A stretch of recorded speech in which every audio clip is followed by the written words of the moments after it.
upwards of 75-mile-per-hour winds. Hi, Possible. Simba. As we put this into motion, you can see the motion Simba. quickly moving up to Hey, the north. girl. The National Weather Service did want You gotta get out your dad's seat. with this storm just because of what we're seeing on radar here and the signatures coming Simba. in the downpours. Hey, my sweet girl.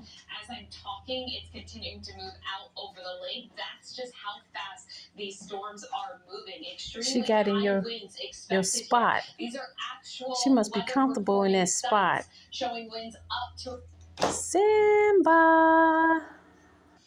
Reports now that the north What are you doing?